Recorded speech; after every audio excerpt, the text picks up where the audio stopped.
first question which we have is a couple of, this is the anchor if anyone wants for the recordings, Baruch Hashem, it's available. This is a question which a couple of people asked me, and that is, why is there no mention of Chanukah, or Purim for that matter, in Al-Hamikya? So this question has been addressed by, actually, Reb Chaim Brisker. I heard it years ago, and you can see here, here's a quote from a Haggadah called Mi Beis Halevi, where it has this whole beer of Reb Chaim. And the way he explains is, let's go back to the bracha. The technical name, or the halachic term for this bracha is brocho me'ein sholish. It's a condensed form of 3 brachas. The benching consists of hazonas hakoil. Second bracha is al ha'oretz val ha'mozoin, and the third bracha starts with the rachem, mentions about Yerushalayim, ends off uvnei Yerushalayim. So there you see on the board highlighted al ha'michi val kalkolo. That's relating to the first bracha. Al eretz chem dotoivo. That's the condensed form of the second bracha. Rachem no Hashem Aliya through to Vnei Yerushalayim Kodesh, that corresponds to the third bracha of benching, and hence the term me'en sholish.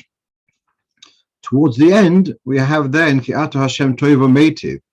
That is already the fourth bracha of the benching. Okay, Lavina Malkeinu Toivo. That's the bracha Toivo Meitiv. So the original form of this bracha was only me'en sholish. The last piece, Ki Ata Hashem Toivo Meitiv, you look in the Rambam, it seems to have been added at a later stage. And it's not so rigid. And certainly the Rambam writes, that the mention of the Yomim Tovim, the L'Rtzei B'Chalitzenu, this is also a later innovation. And this is important to know, that if you said Al HaMichya on Shabbos and you forgot to say L'Rtzei B'Chalitzenu, you do not have to repeat, because it's not imperative to be mentioned there altogether. That's the way it appears from the Rambam. But meanwhile, Reb Chaim asks a question. Why in benching Ritzei comes before Ovnei Yerushalayim? Why in the condensed form, in the En Sholosh, does Ritzei, or the mention of Rosh Chodesh, why does it come after Ovnei Yerushalayim? So that's the question, one question. Second question he asks, there's a Gemara in Brachos, Daf Chavtes Amud Aleph, and it talks about a condensed form of Shmoina Esra. It's not the whole Shmoina Esra, it's the middle 12 or 13 brachas, and it starts off with the words Havinenu, and it's a condensed form where it will give 3-4 words for each of the 12 brachas. So if a person's in extreme rush, etc., under pressure, they could shorten the davening and just say first 3 brachas, Havinenu, and the last 3 brachas. Save a couple of minutes. Fine. Says the Gemara that a person could say Havinenu throughout the year, under pressure, obviously, but not Matzah Shabbos, nor Matzah Yom Tiv, because you have to include in the bracha of Atachoinein, you have to include Havdalah. Now, in the condensed form, you're not going to be able to squeeze into the condensed form. You won't be able to squeeze in a mention of Havdalah, that's Matzah Shabbos. Later on, Rav Bever Bar Abaya says you can't do this in the winter when you need to ask for the Saint Alamotor. You have a bracha, Mevorach Hashoni, which is a general bracha of request for Parnosa, for provision of sustenance, but there's a specific addition which we add in the winter where we ask for rain. Now, again, you wouldn't be able to squeeze that in the condensed form. So let's explain that again. In a regular full version, you can afford to squeeze in another couple of words about an additional request. But if the whole mention of this inyan is in a condensed form, So if you squeeze in a request, that request will be as long as the broch itself. So if you have 3 words, Havininu Hashem Lasid Lodas Drochecha, 4 words, and you're going to put in there a couple of words about Motzei Shabbos, well, then it's going to give, in the condensed form, Motzei Shabbos features as another bracha. So in the condensed form, you can't really squeeze in extra mentions. That's the halacha in the Gemara. Fine. So how can you say bracha me en shalish on Shabbos? Well, the kasha is not so big kasha, because I mentioned before that it's not imperative to say it's a later addition. But all right, the kasha is, it's nice. Why do you need to have mention? How could you say a condensed form on Shabbos when you cannot, in a condensed form, you can't really include about the mention of Shabbos? So here's the Geshmakachap. What happens when you just said of Neir Shalayim and you realize, oops, I didn't say Ritzei, or I didn't say Yalav Yovai. So you've got a whole list of brachas in the benching. Now, typically in the benches which you have, they cut out all the extras, so to speak. And Murphy's law is when you forget, you're going to be using one of those shortened benches. But in the Siddur, we have this. If you forgot to say Ritzei and you haven't started the 4th bracha, you just right at this point, you'll say an extra bracha,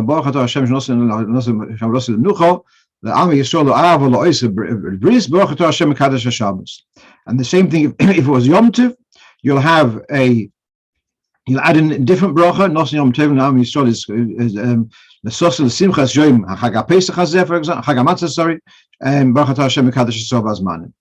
Here there's a difference between if it's Shabbos and Yom Tov, where it starts and ends with Baruch.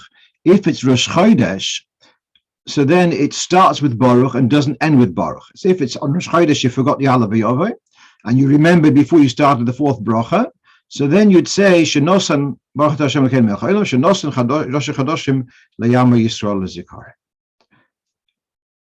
Okay, so now let's come back. Says Reb Chaim, a very gishmak. When it comes on Shabbos, you cannot include Shabbos inside the 3rd bracha. So Shabbos comes after the 3rd bracha, before Hatoiva Meitiv. So on the Ritzei Bach Litzeinu, which we say on Shabbos, is not in place of the Ritzei Bach Litzeinu, which we say within the 3rd bracha of benching. Rather, the Ritzei Bach Litzeinu, which we say on Shabbos in En Sholosh, is substituting for this bracha in the event that you didn't say Ritzei. And the same thing in Yalav Yov, etc. So in a sense, Reb Chaim is suggesting that on Shabbos we shouldn't really call it Me'en Sholosh, we should call it Me'en Chomesh. He doesn't say that. I'm just throwing it in sense that and that's why the Ritzei or the mention of Rosh Chodesh, etc., comes after V'nei Yerushalayim. You finish the 3 condensed forms of brachas, then you mention the Yom Tov, which you want to mention, and then you go on to Kiyat Hashem Tov Meitiv, which is the 5th bracha in this context. And this, therefore, answers the question about Al HaNisim. Well, because Al HaNisim would belong in the 2nd bracha, and you cannot park a mention of Chanukah and Purim within a condensed form. Therefore, unfortunately, you cannot have a mention of Chanukah and Purim in Me'en Sholosh. With Yalav Yov, you would say you can do it after Uvnei Yerushalayim before Hashteva Meitiv. So that's the answer to that. Very, and in simple words, because it's a condensed form, you cannot include Al HaNisim, whereas the bracha for Shabbos or for Yom Tov, that it can be included as almost like a standalone within the condensed form. Okay, so that's that shtickle. Okay, let's move on. So here I had a question. Actually, again, interesting. 2 different people asked me this question about a blind person lighting the menorah. So this is, you have in front of you, you have a Mogen Avraham. And the Mogen Avraham is in Tofresh Ein Hey. A blind person, he says, if the person could join in with someone else at the same residence, paying a few pence to join in, fine. If it's a blind person who has a wife who is able to see, so she should be lighting. If, however, he is not, he's alone and he lives on his own, so he should light with assistance with someone else, because a blind person, halocha, is bound to do all the mitzvahs. There's a whole discussion in Gemara whether a blind person is chayiv b'mitzvahs, not chayiv b'mitzvahs. The bottom line halacha is that a blind person is chayiv b'mitzvahs. Now, what about when it comes to the Havdalah? There we say that a blind person does not make a bracha b'yom ha'esh. So there the Gemara says clearly, you have to have benefit from the light. And that's the reason why we lift our fingers as if to say we are benefiting from the light. But here it's persumanisa. It's the idea to project the message to the outside, to remind people of the miracles of Chanukah. So that it's not negay whether you see or not. That is how and he quotes here the Marshal, Shuvas Rashal, I think it's in my involved, whatever. Okay.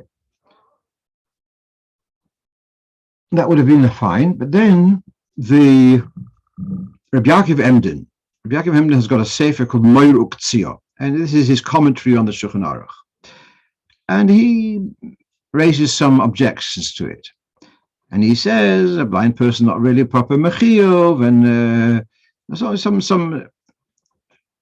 somehow he raises some kind of problems since he can't see it, and so. Yeah, seriously speaking, if a person who is unable to hear, who's got no sense of hearing, will not be able to be a baltakea, even if they blow very well, because they are, unfortunately, disqualified from this mitzvah, so they can't be moitzi anyone.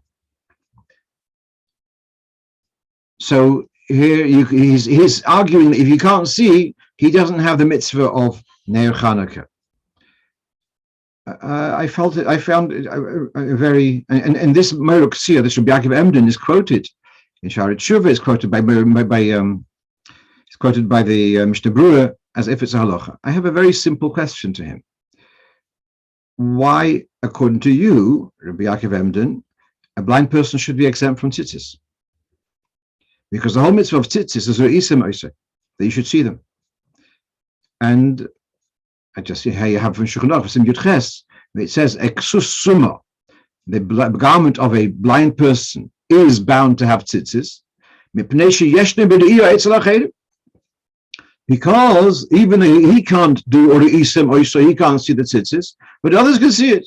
Even if a blind person wears this garment, he has to have a four-cornered garment, he has to wear to put in tzitzis. So, I mean, if you're saying that because you can't see, therefore you doesn't have to do the mitzvah.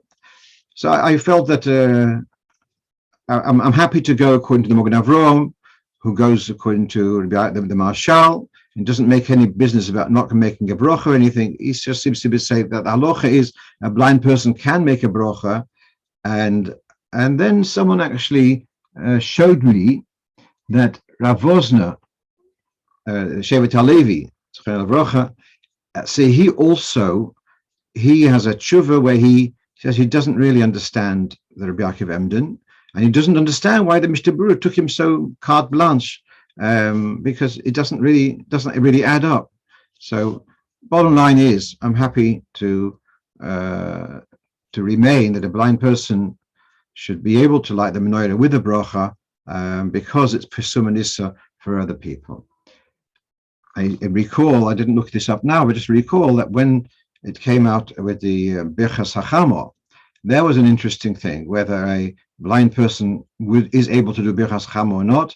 At the time, Reb Chaim Rappaport had published a sefer through Kahos about this, and following on after that, there was a whole discussion whether a blind person can do Kiddush Levona, whether a blind person can make a brocha. Let's say, there's a story in the Gemara about one of the Amoraim, a king arrived in town, and he did say that the Amora did say the brocha because he was aware of the prestige of the Melech.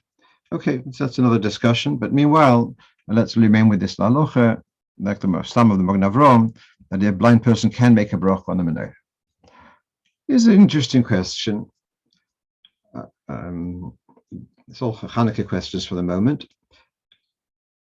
Reuven, his mother is in hospital in a critical state, and it's important for someone to be with her. So he's with his mother, and he was with his mother the first night of Chanukah.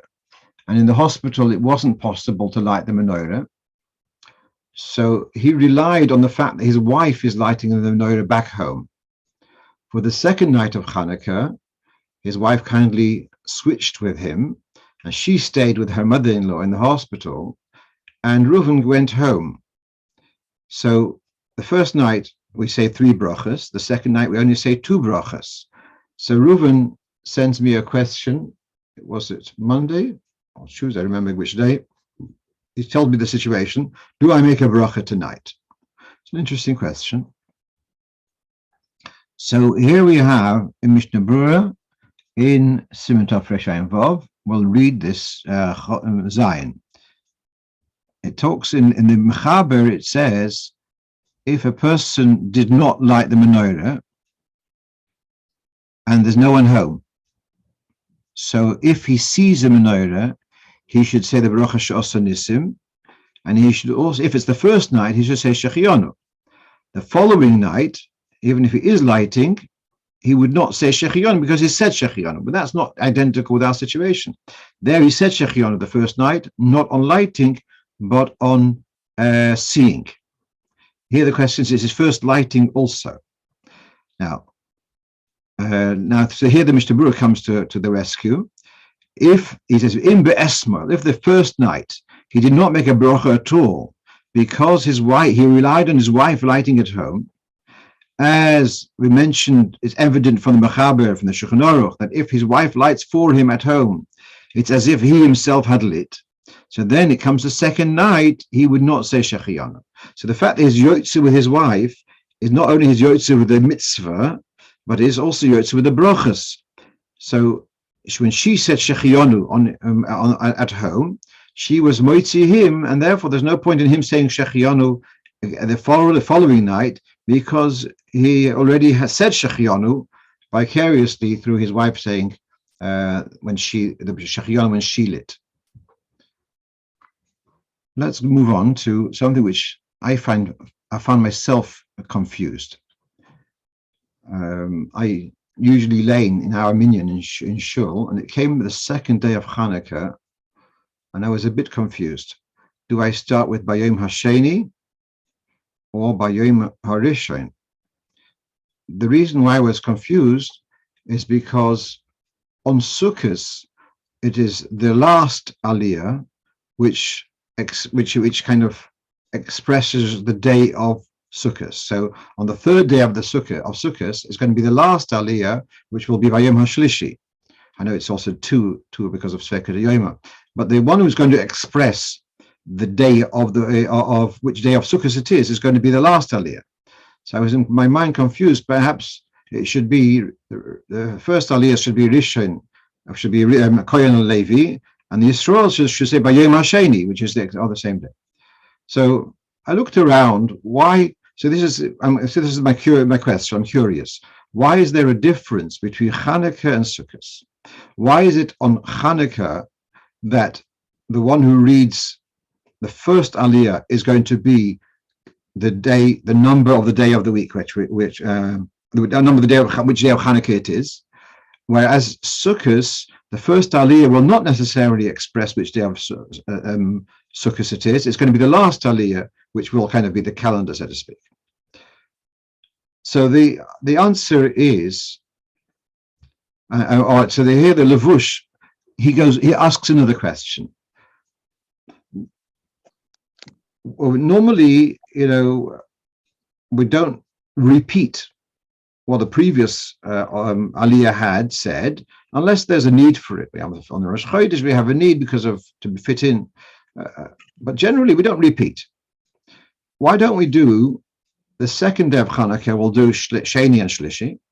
The third day on Chanukah we'll do Revi and Chamishi, and the fourth day of Chanukah we'll do Shishi and Shvi. We can afford it because we've got enough material to be able to do new stuff every day. So why are we doing why are we each day repeating what was done yesterday? And he answers very, very practical. It's very confusing because all of these parashas, the Nossi, they are almost identical. Just the names change, but and the number of the day, but otherwise they're almost identical. So therefore, it's so much. You're asking for trouble by doing that, and it's better just to have each day will express that you'll start off with the day of Chanukah that it is. Very practical. What about Succos? On Succos, think about this. On the 6th day of Succos, you need to give 3 aliyahs. If you're going to start off by Yom HaShishi, and then you'll have Yom HaShvi, what are you going to do for Shlishi? You're going to go back. In other words, it's the 6th and the 7th day of Succos. If you would start off with Yom HaShishi or Yom HaShvi, you won't be able to accommodate the other 2 aliyahs unless you'd go back. And therefore, on Succos, for that very reason, it's been left that it's the last aliyah which is faithful to the day of Succos that it is, and the other aliyahs will read however it works out. But it's yeah. You may know that in Eretz Yisrael they just do the same thing again and again, but yeah.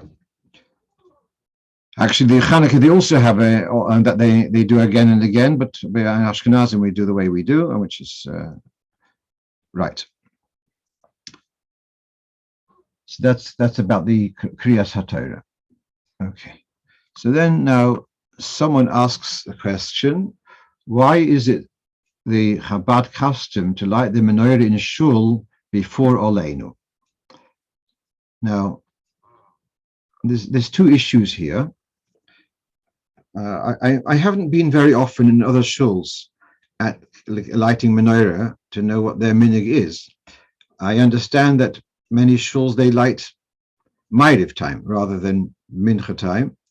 In Shul Menorah it says Madlig, the concept of lighting menorah in shul is mentioned in Tofresh Ayin Aleph, and it says Madlikin bein Mincha leMa'ariv. And so that's what we do. But what is the reason for Madlikin bein Mincha leMa'ariv? So the Mishnah Berurah says because that's when you have the olam, that's when you have the crowd there. What he seems to be suggesting is, if you light it after Ma'ariv, then everyone's rushing off to their house to light menorah. Therefore, light it after Mincha, before Ma'ariv, and then at least people are there for the duration of Ma'ariv, should they be able to see the menorah. So I was bothered by this, because that's all very well for minhag, the old minhag, which was to daven mincha and ma'ariv one after the other, which is done in many communities today, where they would otherwise the people wouldn't come back. So in Simon Resh Lamed Gimel brought the Halocho in the Mishnah Berurah that you can be makel to have mincha ma'ariv in succession. But according to the Alter Rebbe, who says that nowadays we're noyeg to daven ma'ariv bismano. Where does Alter Rebbe say this? Interesting. It's a one line in the Tshuva where the Alter Rebbe talks about the knives for shchita, and he says the Alter Rebbe introduced a new type of chalaf, a type of knife which is much sharper, smoother. So the word in Hebrew is sakinim melotoshim. And he says, don't say, oh, if we'll introduce these new knives, it will be casting aspersions on the knives and the shchita for generations. He says, it's okay, we can make improvements. For example, he says 2 other examples. He says how people of late have become more careful about Chodosh, and people of late have become more careful to daven ma'ariv bismano. So here we have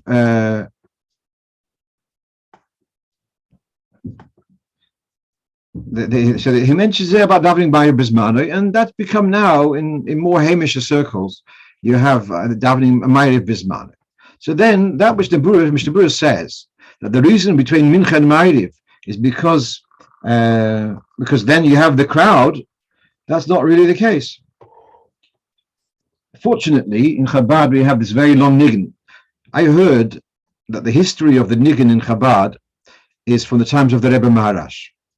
The Rebbe Maharash very rarely showed his face in public, and when it was davening time, there was another room next to the shul, and he would daven in that private room. So even during davening, the Olam didn't see the Rebbe.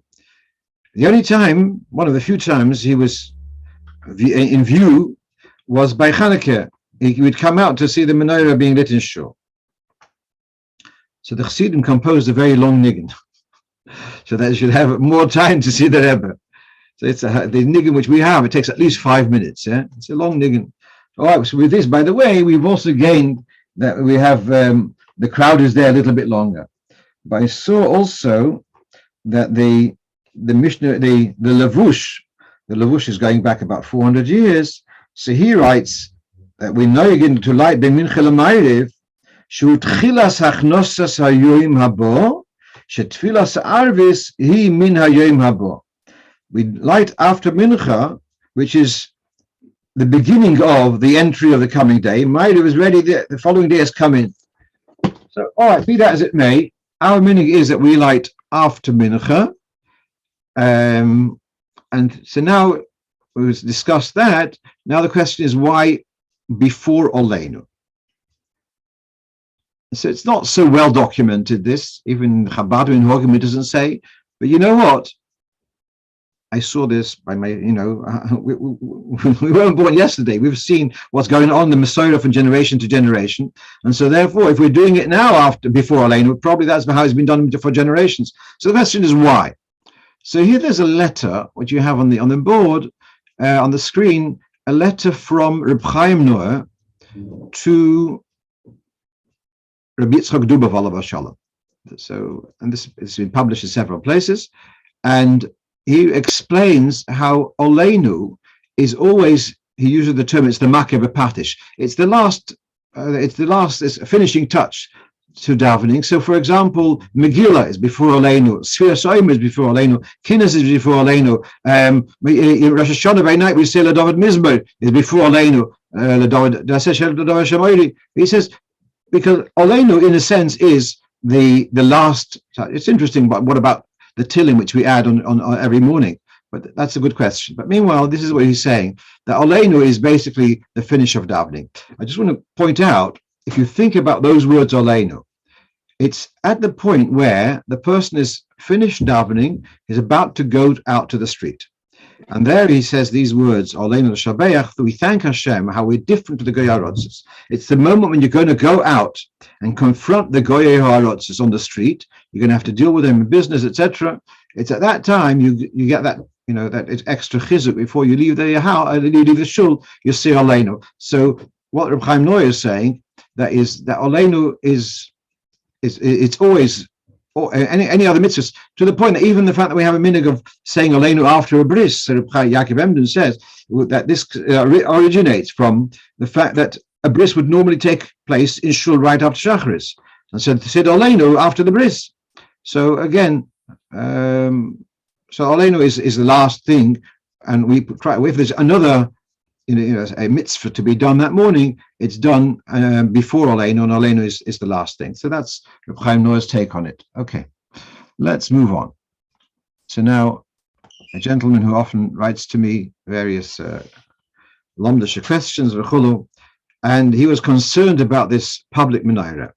Now, the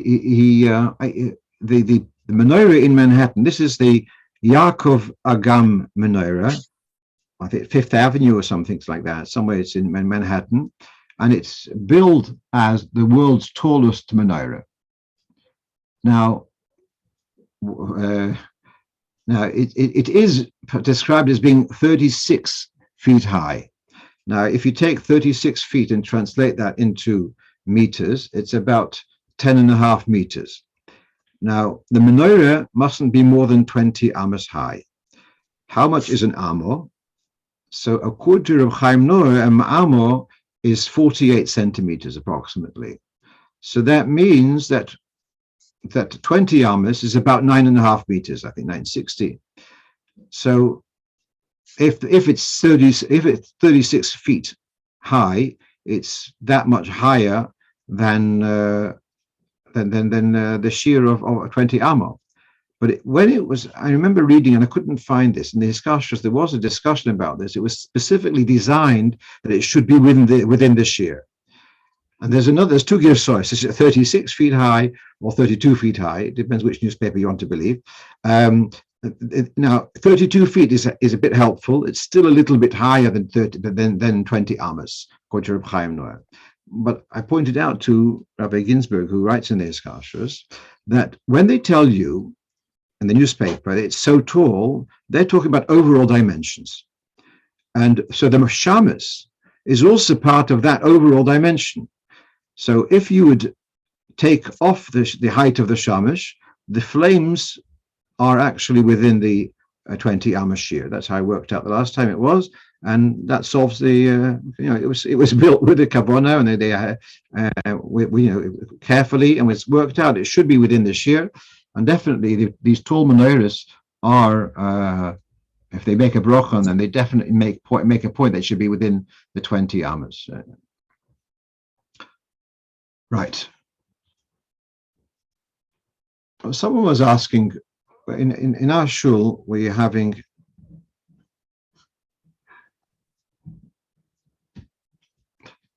in our shul we are knowing, since the Rebbe's encouragement, that the menorah should be a light for the whole 24 hours, if possible. If the children won't tamper with it, if the menorah could be a light. So we're using yortzeit candles for the menorah. So it doesn't have to be, but the Shamesh is also a yortzeit candle. Now, it's not very convenient to use a yortzeit candle to light other candles. So someone asked, why do we need a Shamesh? If you're using another lighter in any case, what do you need a Shamesh for? So it reminded me of a similar question. Someone asked the Rebbe, why do you need to have a Shamesh for the menorah when it's on during the daytime? Because there is a minhag to light the menorah, also have the menorah alight during Hallel particularly. And that's because according to the Shittas Rambam, the menorah, when it says in the morning they would hativas haneres doesn't just mean they would clean it out, but they actually would rekindle it every morning. So according to Rambam, it was lit in the morning also. That seems to be the background for the minhag, that the menorah in Shul, which is reminiscent obviously of the menorah in the Mishkan, in Beis Hamikdash, so it's in the morning. So someone asked the Rebbe, why is there a need for Shamesh in the morning? To explain, one of the reasons for the Shamesh is that in case someone reads near the menorah, one shouldn't say he's enjoying benefit from the menorah itself, from the regular. You're not allowed to have benefit from them. So you say he's enjoying the benefit from the Shamesh. But during the day, where there's plenty of natural light, so why do you need a Shamesh? The shuls used to be built with tall windows, so there's a lot of natural light. And so what's the need for a Shamesh during the day? So this is where the Rebbe answers. This is in back of the Kodasichas Chelik Yud. Yesh loima sheyesh oid ta'amim be'inyan hashamesh. There are other reasons for the Shamesh. K'moi shelo likoshel ba'adlochas ner miner. For example, if one of the candles goes out. So if one of your candles goes out, you shouldn't take a match and put it to one candle to light the other candle. So you have the Shamesh there, in case you need to rekindle one of the lights, you'll take the flame from the Shamesh rather than from one of the lights of the mitzvah. There's another idea of the Shamesh being comparable to the Kohen, who is there standing and lighting the neiros. And this comparison to the Kohen, who is serving, is an explanation why typically the Shamesh stands taller. In most menorahs, the Shamesh stands taller than the other neiros, and we have the idea srofim oimdim mima'aloi. We have the pasuk of the way it talks about the burning gate, the fiery angel standing above the Shekhinah. Okay, and Poskim bring this as a simon, that the Shabbos stands higher than the other neighbors. So this time, why does the Shabbos stand higher? So it's like compared to the Kohen who's lighting the neighbors. So there's other reasons for the Shabbos besides just that you shouldn't read by the neighbors, etc. And so that also explains why we have a Shamesh, even though we're not actually using it for lighting the other ones directly. Why, when I did the menorah, actually, I first lit that yortzeit candle for the Shabbos, and then used that to light the other candles. Okay, let's go on. Okay, this is not a Chanukah shaila. Someone's walking the street on Shabbos, and the wind blew off his scarf, and it landed on the front wall, on the wall of a front garden. So now he's asking, can he, standing in the street, take the scarf off the fence or off the wall and put it on his around his neck? And the answer is basically no. And the reason is that the wall of the wall which is creating a Rosh Hashanah, the wall which is creating Rosh Hashanah is itself a Rosh Hashanah. So the front wall of a premises is causing the inside to be Rosh Hashanah. Therefore, that wall itself is Rosh Hashanah. Because of that, he's not allowed to take the scarf off that wall and while standing in the street. What he can do is go into the front garden and take it off the fence from the inside. Then it's within Rosh Hashanah, and then wears it, puts it on his neck. That's okay. I mentioned last night, we had a rehearsal last night on these shilas. So if it falls onto a hedge, there I don't know what the solution would be, because you're not allowed to use gidulei karka. And so, for example, if someone had left a jacket hanging on a tree, let's say it could be a bit of a branch sticking out, you have a problem on Shabbos taking it off. Or if a ball gets stuck in a tree, it's going to be a problem on Shabbos to remove it, because emish tamshin b'gidulei karka. So if your scarf is on a hedge, I have a problem of taking it off on Shabbos. Now, going back to the previous question, thank you, Rebbe Levi, pointing out the Sofim Oimdim Mimar Loi is a remez because Loi is 36, and you got 36 candles, so to speak, in the 8 days of Chanukah. So the Sofim Oimdim Mimar Loi is the Shabbos standing above the 36 candles. Thank you. Right. Someone asked me this question during this week. If a Jew owns a property, it's rented out on AirBNB, and it's mostly going to be used by Goyim, does he need to have a mezuzah? So this is what we see. It's not so clear, but that's what this is one of the Sforim on mezuzah. It's Pischei She'orim by Schechter. So he has here a room which is rented out to Goyim near the bottom of mezuzah.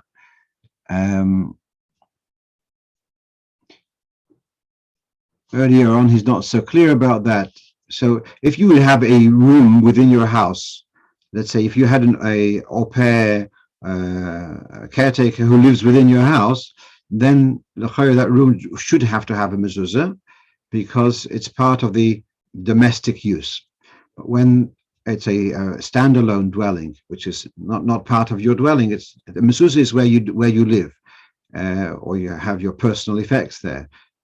If it's nothing to do with your personal stuff, then it doesn't need to have a mezuzah. So let's say a storage room, which is a storage room which is, even if it's not part of the house, but if it's storing domestic stuff, then it would need to have a mezuzah. But if you have a freestanding shed and it's not used for domestic stuff, then it would be apart from a mezuzah.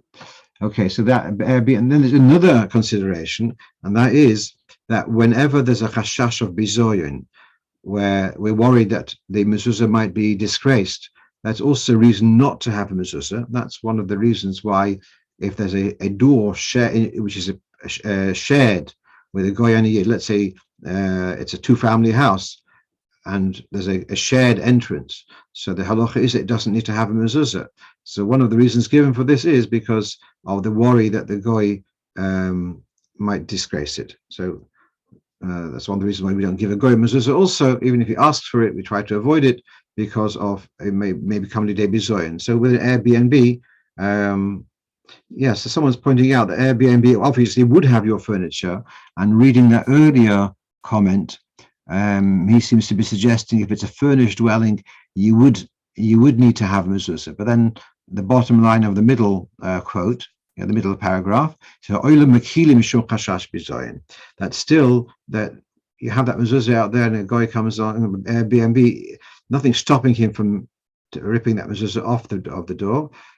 There is the idea that the guy might even be worried that the Yidden are casting some kind of kishuf on him, and so they may have some anxiety about the mezuzah being there, and therefore it might become lidei bizoyin, and that's the reason for not having it there. Let's move on. Okay. So then my 10th question is, it's not on the sheet and not on the screen, but a shliach asks me about wine, about having to have a yain mevushal in the presence of non-shomer Shabbos.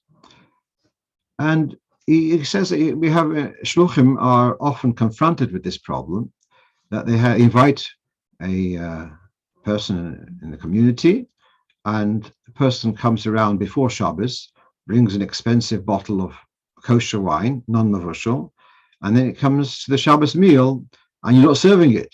Why? Because the person is not a Shomer Shabbos at all, and it becomes a bit awkward. So is that chumrah? Is that necessary to be so machmir? This is his question. Can we cut corners on that one? So we have a couple of minutes, and so I want to share a little fabreng about this. Yeah.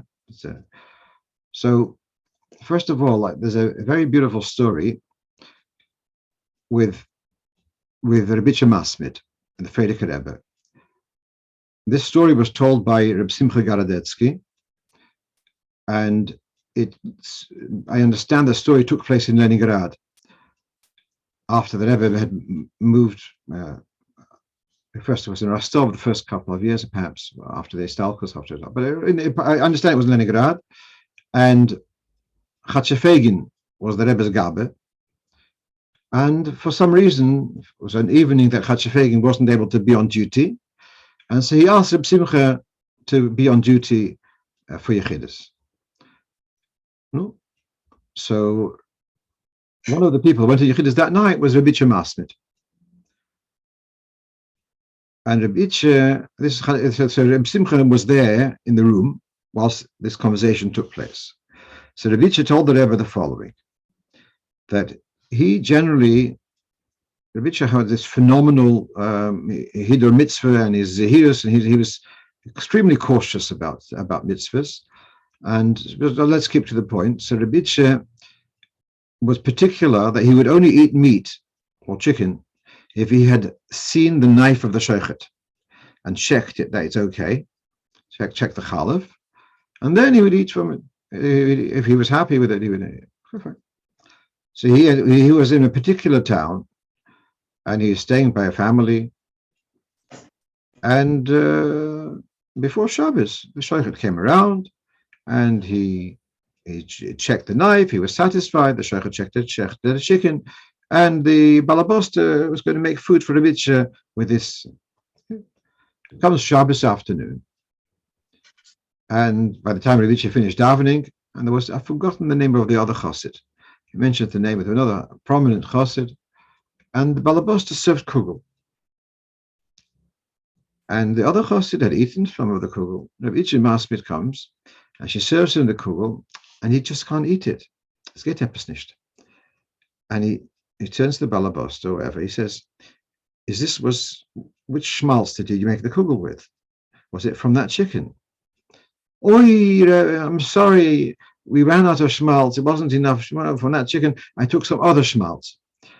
And so All right, so she was sensitive that the kugel wasn't from the schmaltz, from the chicken which was shechted, whether he had checked the knife. And he says to the Rebbe,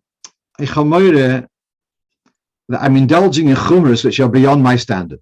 The other chassid, the chassid, is a much bigger chassid than me, and he was able to eat the kugel, and I wasn't able to eat the kugel. Hastes that I'm indulging in chumras which are beyond my level. And he asked the Rebbe for it, for advice, for tikkun. So the Rebbe says to him, you have to be very careful what you eat. This was the Rebbe's response. That you're talking about a person who has Ruach HaKodesh to a level. And the Rebbe says, you have to be careful what you eat. Wine particularly, we're very, very careful about wine. Well, it says, Nichnas Yain Yotze Soy, the Yain is Gematria 70, Soy is Gematria 70, people taking wine, their secrets come out. Wine is very, very, very powerful. In Torah, it's seen as a very powerful thing.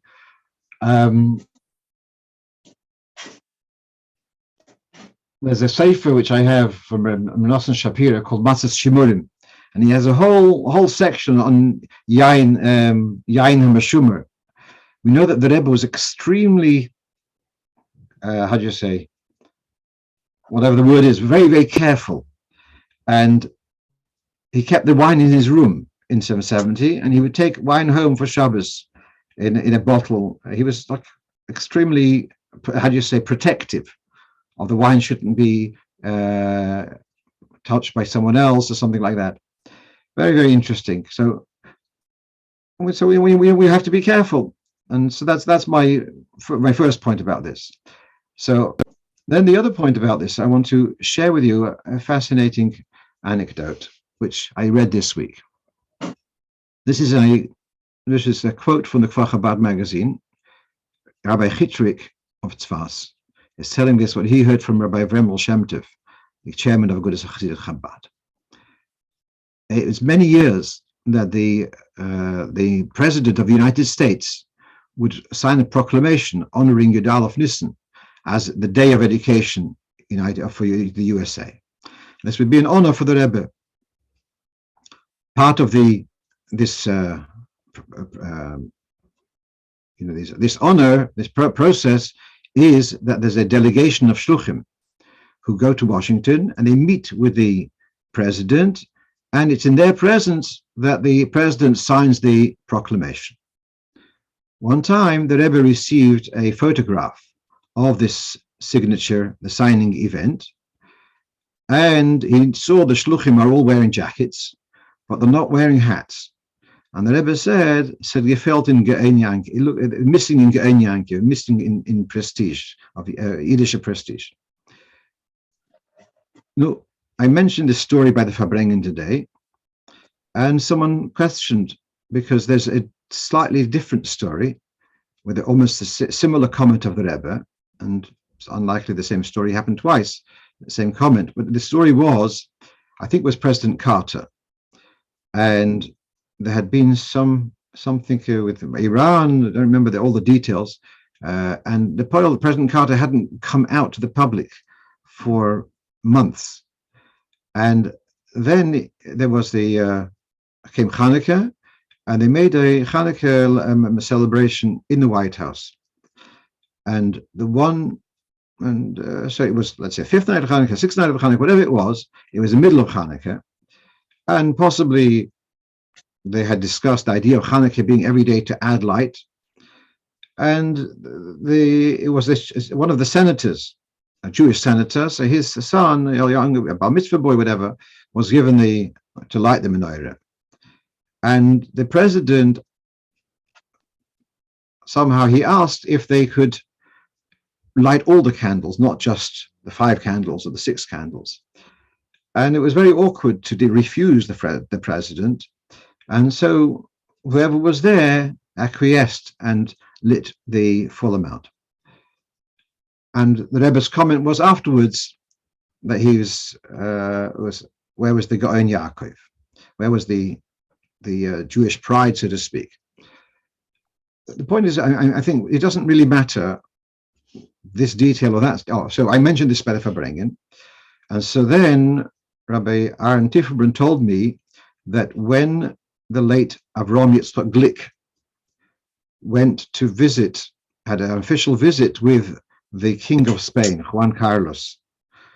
This was in the 80s. It was got to do with the Messima Rambam, because the Rambam was lived in Spain.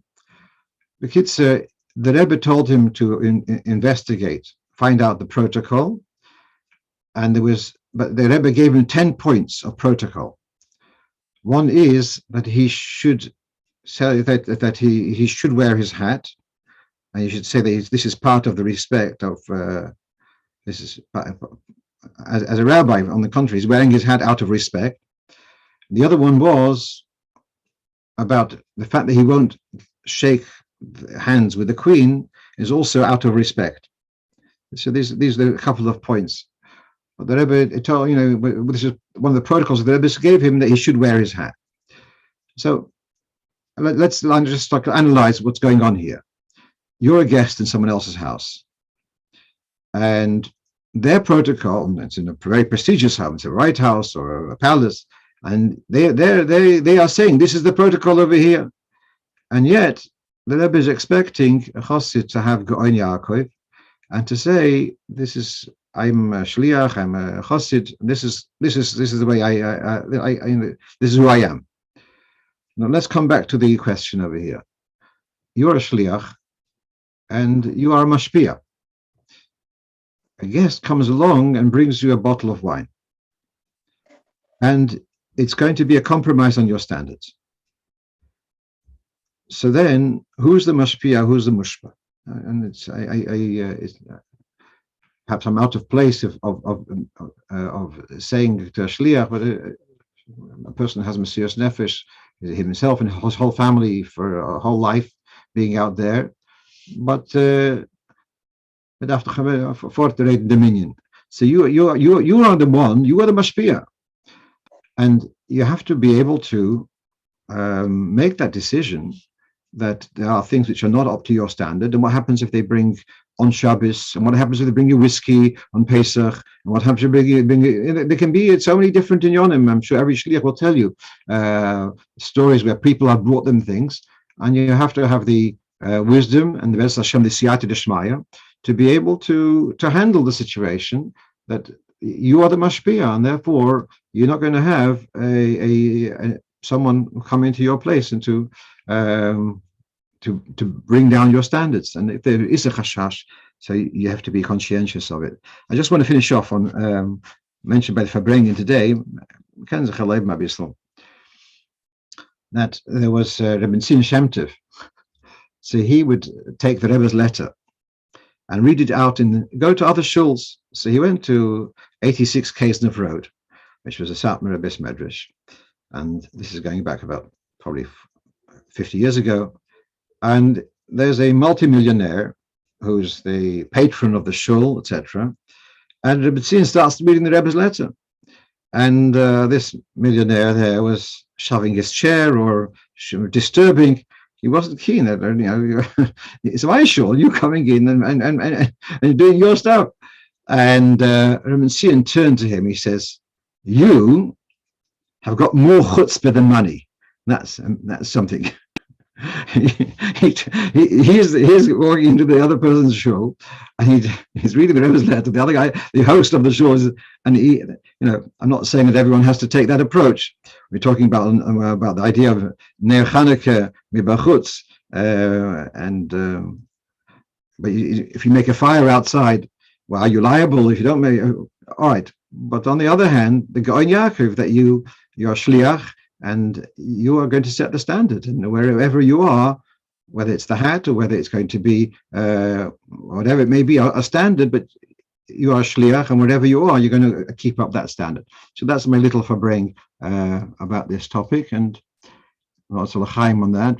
Let's have one more point over here, almost to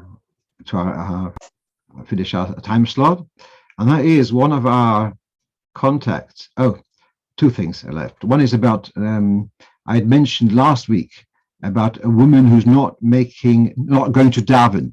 What does she do about Kiddush?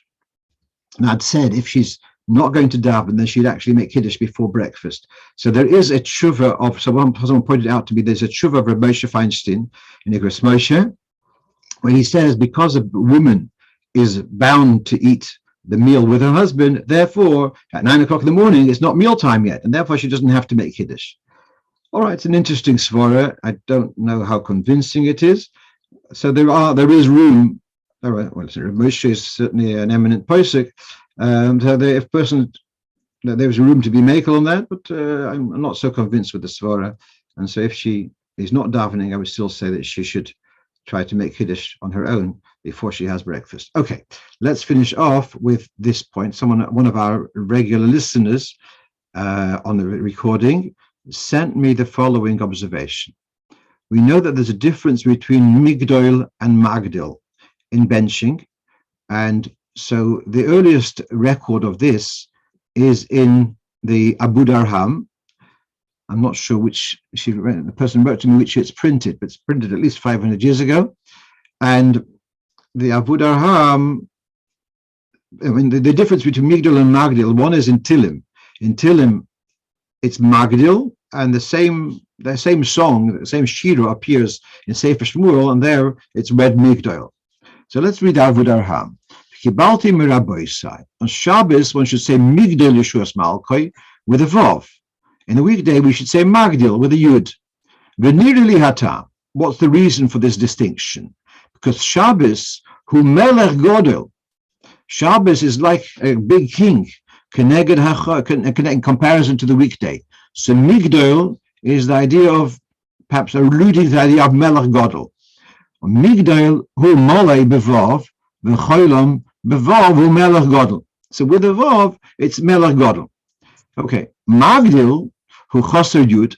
Actually, the word magdil is written without a yud. If you take the Sefer Tilim, you'd see it's actually written mem gimel daled lamed. It's just the chirik is added in, but it's written without a yud. V'chirik chaser yud, v'chirik below yud hu melech koton. So he's saying that the weekday is a melech koton, and Shabbos is a melech godel. He says another reason, magdil is in Tilim. And at that point, Daven, when Daven composes Tilim, is not yet a melech. Migdol is in Nevi'im, and by then, chronologically, he's already melech. So it's both it's an interesting point about the chronology.